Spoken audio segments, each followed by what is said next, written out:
नमस्कार साथियों, मैं आज अति महत्वपूर्ण सेशन के साथ आपके सामने उपस्थित हुआ हूं ताकि आपका एग्जामिनेशन जो है सफलतापूर्वक आपका सक्सेसफुल फुल जो है आपका हो सके। यही के साथ मैं वीडियो आपके सामने प्रस्तुत करूंगा। दोस्तों, एक एक वीडियो जो है ना आपके लिए महत्वपूर्ण साबित होगा।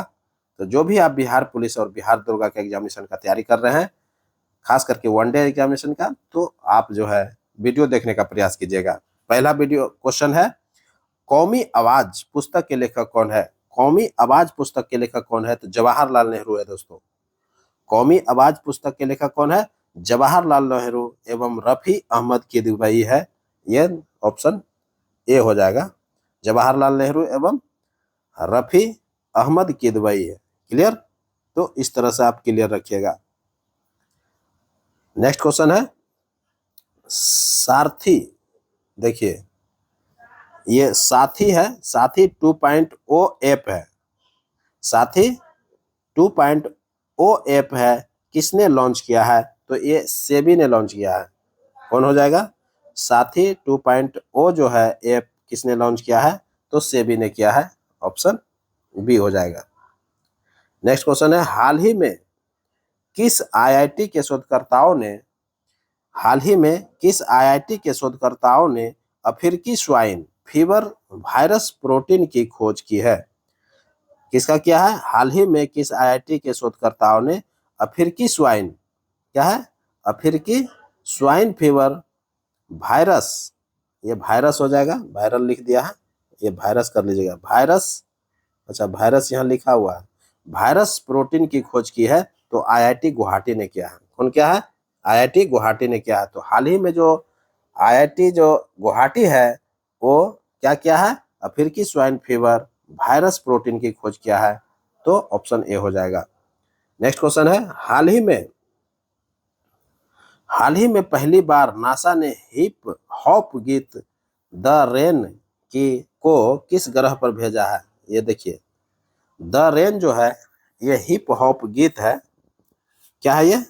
नासा के द्वारा जो है हिप हॉप गीत द रेन को किस ग्रह पर भेजा है? तो ये शुक्र ग्रह पर भेजा है। किस ग्रह पर भेजा है? शुक्र ग्रह पर भेजा है। ऑप्शन ए हो जाएगा। तो ये एकदम क्लियर याद रखिएगा, हिप हॉप गीत है द रेन के नाम से, जो कि शुक्र ग्रह पर भेजा है। नेक्स्ट क्वेश्चन है, हाल ही में किस अंतरिक्ष एजेंसी ने मंगल ग्रह पर सल्फर मिलने की घोषणा किया है? मंगल ग्रह पर सल्फर मिलने की घोषणा की है तो वो कौन सा अंतरिक्ष एजेंसी है? तो वो नासा ने किया है दोस्तों। कौन क्या है? नासा ने किया है। ऑप्शन ए हो जाएगा। क्लियर? ये अमेरिकी एजेंसी है। नासा कहाँ की है? अमेरिकी अंतरिक्ष एजेंसी है। क्लियर? नेक्स्ट क्वेश्चन है, हाल ही में जारी हेनले पासपोर्ट इंडेक्स 2024 में शीर्ष स्थान किसका रहा है? हाल ही में जारी हेनले पासपोर्ट इंडेक्स 2024 में शीर्ष स्थान जो है ये सिंगापुर का रहा है। किसका रहा है? सिंगापुर का रहा है। ऑप्शन ए हो जाएगा। नेक्स्ट क्वेश्चन है, T20 world cup 2024 T20 world cup 2024 में कितने टीम ने हिस्सा लिया? तो T20 वर्ल्ड कप 2024 में जो है 20 टीम ने भाग लिया था दोस्तों। कितने टीम ने भाग लिया था? 20 टीम ने भाग लिया था, जिसमें भारत जो है विजयी हुआ था। T20 वर्ल्ड कप जो है 2024 का वो भारत ने जीत लिया था। और किसको हराया था? दक्षिण अफ्रीका को हरा के जीता था। क्लियर? ये भी ध्यान में रखिएगा। तो उप विजेता टीम अगर पूछेगा तो दक्षिण अफ्रीका हो जाएगा, और विजेता टीम अगर पूछेगा तो भारत हो जाएगा। यह जो मैच खेला गया था T20 वर्ल्ड कप 2024 का, यह वेस्ट इंडीज और अमेरिका में खेला गया था। यह भी ध्यान में रखिएगा। इसका आयोजन कहाँ हुआ था? जो मेजबानी देश थे वो वेस्ट इंडीज और अमेरिका थे। क्लियर? नेक्स्ट क्वेश्चन है, नाखून क्यों बढ़ते हैं? नाखून क्यों बढ़ते हैं के लेखक कौन है? क्लियर? तो नाखून क्यों बढ़ते हैं पुस्तक के लेखक कौन है? तो ये हजारी प्रसाद द्विवेदी है। हिंदी में लिखा गया था। ये लगता है 9-10 का ये जो बुक्स थे उसी में ये लिखा गया है। नाखून क्यों बढ़ते हैं? तो हजारी प्रसाद द्विवेदी। क्लियर? तो इसका लेखक कौन थे? हजारी प्रसाद द्विवेदी। बिल्कुल क्लियर हो गया होगा। तो नाखून क्यों बढ़ते हैं। क्लियर? नेक्स्ट क्वेश्चन है, यूपीआई का फुल फॉर्म क्या है? यूपीआई का फुल फॉर्म क्या है? तो यूपीआई का जो फुल फॉर्म होता है यूनिफाइड पेमेंट्स इंटरफेस होता है। क्या होता है? Unified payments interface. तो यूनिफाइड पेमेंट्स इंटरफेस होता है यूपीआई का full form. Clear? Next question है NH 44 किसको जोड़ता है? NH जो 44 है ये भारत का सबसे बड़ा नेशनल हाईवे है। ये भारत का सबसे बड़ा राष्ट्रीय राजमार्ग अगर पूछेगा तो NH 44 ही होगा, जो कि श्रीनगर को कन्याकुमारी से जोड़ता है। जो कि श्रीनगर को कन्याकुमारी से जोड़ता है। ऑप्शन क्या हो जाएगा? ऑप्शन ए हो जाएगा। क्लियर? नेक्स्ट क्वेश्चन है सांभर झील कहाँ है? सांभर झील कहाँ है? तो सांभर झील जो है राजस्थान में है दोस्तों। सांभर झील कहाँ है? राजस्थान में है। तो ऑप्शन क्या हो जाएगा? राजस्थान हो जाएगा, ऑप्शन ए। नेक्स्ट क्वेश्चन है 18वें लोकसभा चुनाव में, देखिए 18वां लोकसभा चुनाव की चर्चा आ गया। 18वां लोकसभा चुनाव में प्रोटेम स्पीकर किसे चुना गया था? 18वां जो लोकसभा चुनाव हुआ था उसमें प्रोटेम स्पीकर जो है भर्तृहरि महताब को चुना गया था। ऑप्शन सी हो जाएगा। किसको चुना गया था? भर्तृहरि महताब को चुना गया था। प्रोटेम स्पीकर का क्या काम होता है कि प्रोटेम स्पीकर जो है वो क्या करते हैं, सभी सदस्यों को, जो नवनिर्वाचित सदस्य होते हैं लोकसभा का, सभी सदस्यों को शपथ दिलाते हैं और शपथ दिलाने के बाद में इसका कार्यकाल खत्म हो जाता है। यही इनका काम है प्रोटेम स्पीकर का। क्लियर? तो क्लियर हो गया होगा। नेक्स्ट क्वेश्चन है 2011 जनगणना के अनुसार, 2011 जनगणना के अनुसार सबसे कम महिला साक्षरता वाला राज्य कौन है? 2011 जनगणना के अनुसार सबसे कम जो महिला साक्षरता वाला राज्य है वो हरियाणा है। वो कौन है? हरियाणा है। जबकि सबसे कम अगर साक्षरता अगर पूछ लेगा तो बिहार का हो जाएगा। क्लियर? 2011 जनगणना के अनुसार सबसे कम साक्षरता वाला राज्य कौन है? बिहार है। और सबसे कम महिला साक्षरता वाला अगर जिला राज्य पूछ लेगा तो वो हरियाणा हो जाएगा। क्लियर हो गया होगा। नेक्स्ट क्वेश्चन देखते हैं। और बिहार में अगर पूछ लेगा कि सबसे ज्यादा जो साक्षरता वाला जिला है वो कौन है, तो रोहतास है। क्लियर? ऐसे भी याद रखिएगा। और सबसे कम जो साक्षरता वाला जिला है वो पूर्णिया है। इस तरह से भी आप ध्यान में रखिएगा। नेक्स्ट क्वेश्चन है राज्य चुनाव आयोग किस में है? राज्य जो चुनाव आयोग है वह किस में वर्णन मिलता है? तो राज्य चुनाव आयोग का जो वर्णन मिलता है वो अनुच्छेद 243 के के में मिलता है। किस में मिलता है? 243 के के में मिलता है। राज्य चुनाव आयोग का वर्णन किस में मिलता है? अनुच्छेद 243 के के में मिलता है। जबकि राज्य वित्त आयोग का जो वर्णन मिलता है अनुच्छेद 343 के आई में मिलता है। ये जो 243 का आई देख रहे हैं ये राज्य वित्त आयोग का गठन किया गया है। क्लियर? और राज्य चुनाव आयोग का वर्णन किस में है? 243 के में है। और 243 के आई में जो है राज्य वित्त आयोग का गठन है। क्लियर हो गया होगा। नेक्स्ट क्वेश्चन देखते हैं। राष्ट्रपति अध्यादेश जारी किस अनुच्छेद के तहत करते हैं? राष्ट्रपति जो अध्यादेश जारी करते हैं वो अनुच्छेद 123 के तहत करते हैं। किसके तहत? अनुच्छेद 123 के तहत करते हैं। ऑप्शन क्या हो जाएगा? अनुच्छेद 123 हो जाएगा। ऑप्शन डी हो जाएगा। नेक्स्ट क्वेश्चन है भारत के प्रथम चुनाव आयुक्त कौन थे? भारत का जो प्रथम चुनाव आयुक्त थे वो सुकुमार सेन थे। कौन थे? ऑप्शन ए हो जाएगा। भारत के प्रथम चुनाव आयुक्त सुकुमार सेन थे। क्लियर? जबकि 15वें ये भारत के प्रथम चुनाव आयुक्त की चर्चा कर रहा है, ये क्या हो जाएगा? सुकुमार सेन हो जाएगा। चुनाव आयुक्त थे, प्रथम मुख्य चुनाव आयुक्त जिसको बोलते हैं, ये प्रथम मुख्य चुनाव आयुक्त हो जाएगा। यहाँ पर ये छूट गया है, प्रथम मुख्य चुनाव आयुक्त हो जाएगा। भारत के प्रथम मुख्य चुनाव आयुक्त जो थे वो सुकुमार सेन थे। और जो बात है ये अरविंद पनगड़िया जो देख रहे हैं ये 16वें वित्त आयोग के अध्यक्ष है। ये भी ध्यान में रखिएगा। 16वें वित्त आयोग के अध्यक्ष अरविंद पनगड़िया को बनाया गया है। और 15वें वित्त आयोग का अध्यक्ष जो है वो एन के सिंह थे। क्लियर? ये ध्यान रखिएगा। नेक्स्ट क्वेश्चन है, मेक इन इंडिया का शुरुआत कब हुआ? मेक इन इंडिया का शुरुआत जो है कब हुआ? तो 25 सितंबर 2014 ईस्वी को हुआ था। क्लियर? और देखिए चुनाव आयुक्त का भी चर्चा कर रहे थे। प्रथम चुनाव आयुक्त कौन थे? तो सुकुमार सेन थे। अभी जो वर्तमान में अगर चुनाव आयुक्त अगर पूछेगा तो राजीव कुमार मारिएगा। क्लियर? तो मेक इन इंडिया का शुरुआत कब हुआ? तो 25 सितंबर 2014 को हुआ था। ऑप्शन ए हो जाएगा। नेक्स्ट क्वेश्चन है, दलाई लामा भारत कब आए थे? बहुत इंपॉर्टेंट क्वेश्चन है। दलाई लामा जो है भारत कब आए थे? 1959 ईस्वी में आया था। 1959 ईस्वी में आए थे भारत। क्लियर? नेक्स्ट क्वेश्चन है, विश्व जनसंख्या दिवस कब मनाया जाता है? विश्व जनसंख्या दिवस कब मनाया जाता है? तो 11 जुलाई को मनाया जाता है। ऑप्शन 11 जुलाई हो जाएगा। ऑप्शन ए हो जाएगा।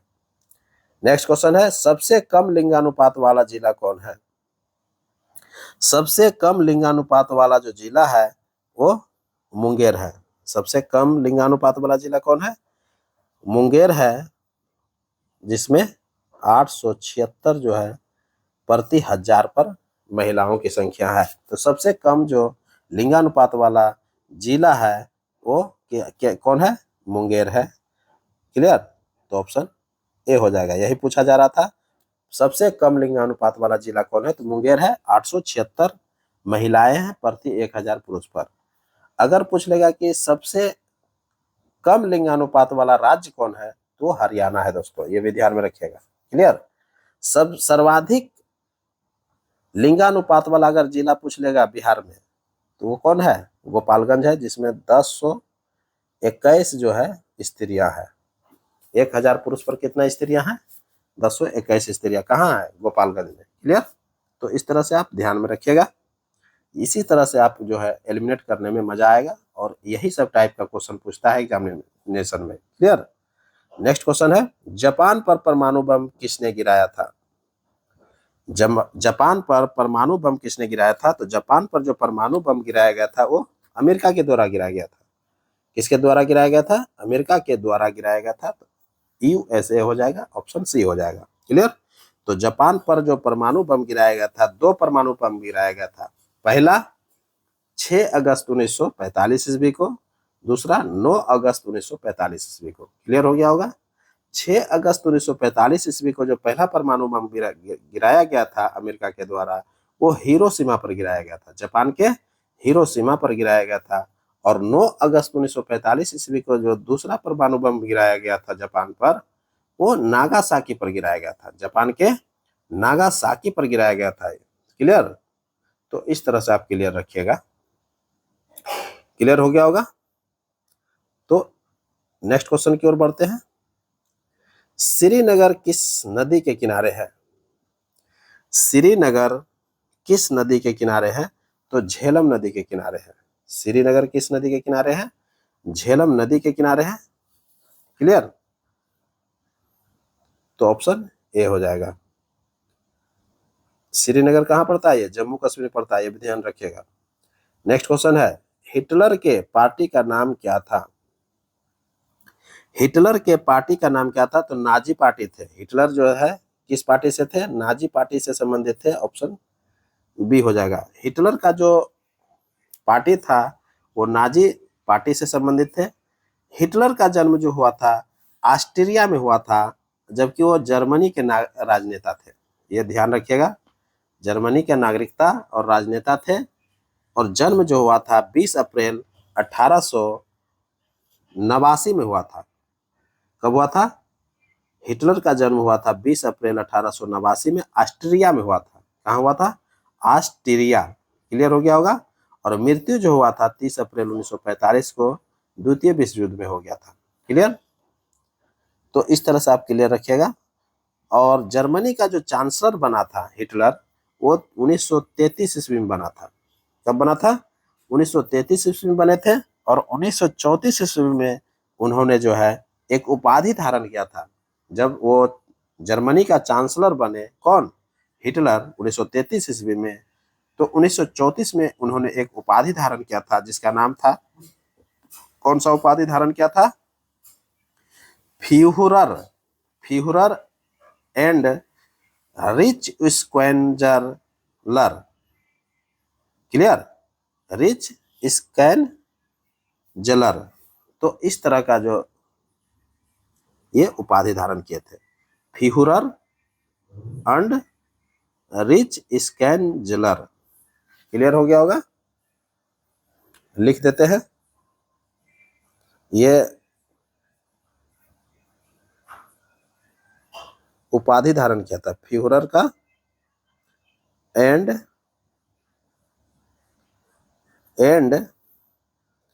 रिच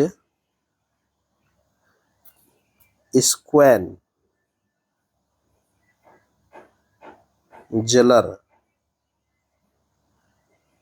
क्लियर, तो इस तरह का जो है उपाधि उन्होंने 1934 में धारण किए थे। क्लियर हो गया होगा। नेक्स्ट क्वेश्चन है, राष्ट्रीय युवा दिवस कब मनाया जाता है? राष्ट्रीय युवा दिवस कब मनाया जाता है? तो राष्ट्रीय युवा दिवस जो मनाया जाता है वो 12 जनवरी के दिन मनाया जाता है। 12 जनवरी के दिन मनाया जाता है। 12 जनवरी को जो है स्वामी विवेकानंद का जन्म दिवस भी मनाया जाता है। उसी दिन जो है राष्ट्रीय युवा दिवस के रूप में मनाया जाता है। क्लियर, तो ऑप्शन ए हो जाएगा।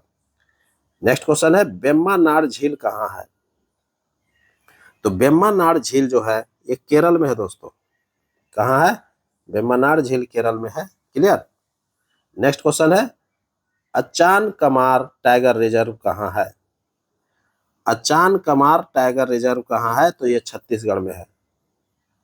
क्लियर, ऑप्शन ए हो जाएगा। नेक्स्ट क्वेश्चन है, हाईकोर्ट के न्यायाधीश को कौन हटा सकता है? हाईकोर्ट के न्यायाधीश को कौन हटा सकता है? तो विशेष बहुमत द्वारा जो है पारित संसद के प्रस्ताव से राष्ट्रपति द्वारा हटाया जाता है। विशेष बहुमत द्वारा पारित संसद के प्रस्ताव से राष्ट्रपति के द्वारा हटाया जाएगा। ऑप्शन ए हो जाएगा। क्लियर। नेक्स्ट क्वेश्चन है, निम्न में से कौन सा कथन असत्य है? एक एक कथन के बारे में हम लोग देखते हैं। पहला है, यूएनओ में 5 अस्थायी सदस्य देश है। बिल्कुल सत्य है। यूएनओ में जो है 5 अस्थायी सदस्य देश है। कौन कौन है?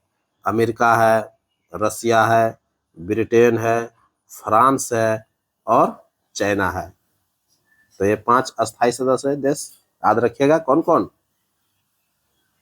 अमेरिका, रसिया, ब्रिटेन, फ्रांस और चाइना। 5 देश आ गया, ये अस्थायी सदस्य देश है। क्लियर। इन सभी के पास जो है वीटो पावर का अधिकार है दोस्तों। इन सभी के पास क्या है? वीटो पावर है। 5 अस्थायी सदस्य के पास क्या है? वीटो पावर है, ये ध्यान रखिएगा। क्लियर। दूसरा ऑप्शन है, सोडियम धातु को चाकू से काटा जा सकता है। सोडियम धातु को जो है Na जो होता है सोडियम धातु है, सोडियम धातु को चाकू से काटा जा सकता है। ये बिल्कुल सत्य है। क्लियर।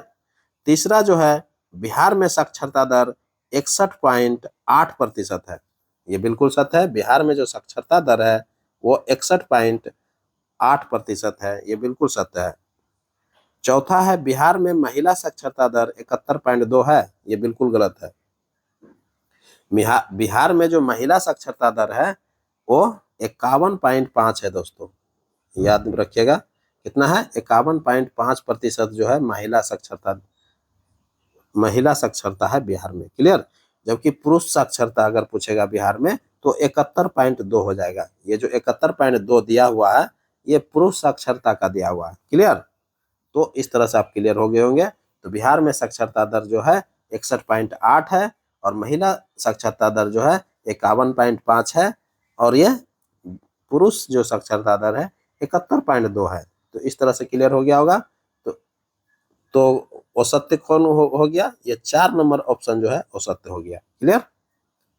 नेक्स्ट क्वेश्चन देखते हैं, पानी में आर्सेनिक विष के कारण कौन सा रोग होता है?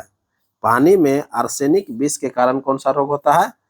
तो पानी की चर्चा कर रहा है। आर्सेनिक विष के कारण जो होता है कैराटोसिस होता है। कैराटोसिस हो जाता है। ऑप्शन ए हो जाएगा। क्लियर। नेक्स्ट क्वेश्चन है, निम्न में से कौन सा कथन असत्य है? देखिए फिर से आ गया क्वेश्चन। तो पहला क्वेश्चन ऑप्शन है, विटामिन का खोज फंक ने 1911 में किया था। ये बिल्कुल सत्य है। 1911, कहीं 1912 भी लिखा रहेगा तो कोई दिक्कत नहीं है। तो विटामिन का जो खोज फंक ने किया था 1911 ईस्वी में, क्लियर है। दूसरा है जल में घुलनशील विटामिन बी एवं सी है, ये बिल्कुल सत्य है। जल में जो विटामिन घुलनशील है बी और सी है, क्लियर। तीसरा है वसा एवं कार्बनिक घोलकों में घुलनशील vitamin A, vitamin D, vitamin E, vitamin के है, ये बिल्कुल सत्य है। वसा एवं कार्बनिक घोलक में जो है घुलनशील विटामिन कौन कौन है? विटामिन ए है, विटामिन डी है, विटामिन ई है, विटामिन के है। ये वसा एवं कार्बनिक घोलकों में ये घुलनशील है, क्लियर, ये भी सत्य है। चौथा है विटामिन बी12 में लोहा पाया जाता है, बिल्कुल गलत है ये दोस्तों। विटामिन बी12 में जो है कोबाल्ट पाया जाता है, लोहा नहीं पाया जाता है, क्लियर हो गया होगा। तो असत्य कौन मिल गया? तो ऑप्शन डी मिल गया। तो विटामिन बी12 में क्या पाया जाता है? कोबाल्ट पाया जाता है, याद रखिएगा। तो ऑप्शन 3 को ऊपर में सत्य है, चौथा गलत हो गया। तो ऑप्शन क्या मिलेगा? चौथा, क्लियर। तो विटामिन का खोज फंक ने 1911 में किया था। जल में घुलनशील विटामिन बी और सी है, क्लियर। वसा एवं कार्बनिक घोलकों में घुलनशील vitamin A, vitamin D, vitamin E, vitamin के है, क्लियर हो गया होगा। और विटामिन बी12 में जो है कोबाल्ट पाया जाता है, क्लियर। नेक्स्ट क्वेश्चन देखते हैं। कोई व्यक्ति एड्स से पीड़ित है, कोई व्यक्ति एड्स से पीड़ित है कि नहीं, इसका जांच का पता कैसे चलता है? कोई व्यक्ति एड्स से पीड़ित है कि नहीं, इसका जांच कैसे पता चलता है? तो इसके लिए जो है एलिसा टेस्ट किया जाता है। इसके लिए कौन सा टेस्ट किया जाता है? एलिसा टेस्ट किया जाता है, क्लियर। तो ऑप्शन क्या हो जाएगा? ऑप्शन ए हो जाएगा, क्लियर। नेक्स्ट क्वेश्चन है, हिंदी को प्रोत्साहन देना किसमें वर्णन है? हिंदी को जो प्रोत्साहन दिया जाता है किस अनुच्छेद के तहत? अनुच्छेद 351 के तहत हिंदी का प्रोत्साहन है। ऑप्शन क्या हो जाएगा? 351 हो जाएगा, क्लियर।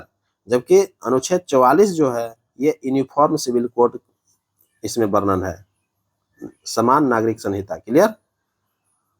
और अनुच्छेद 51 जो है, अनुच्छेद 51 में अंतर्राष्ट्रीय शांति एवं सुरक्षा जो है वर्णन है।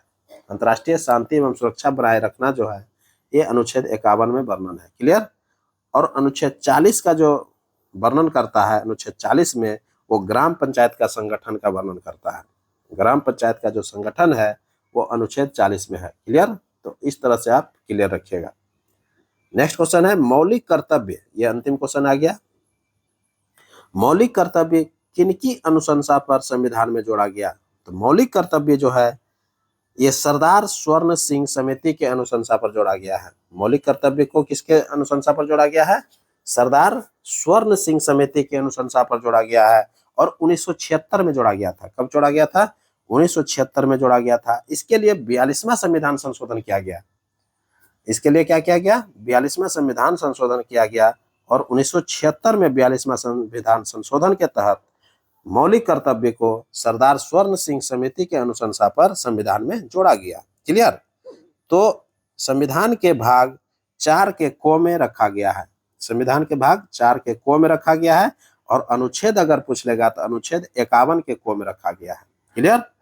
तो इस तरह से आप क्लियर हो गए होंगे। मौलिक कर्तव्य को जो लिया गया है वो रूस के संविधान से लिया गया है। तो इसी के साथ क्लियर हो गया। इसी के साथ अब इजाजत दीजिए। मैं एक नए वीडियो के साथ आपके सामने उपस्थित होऊंगा। तब तक के लिए पढ़िए। नमस्कार, जय हिंद।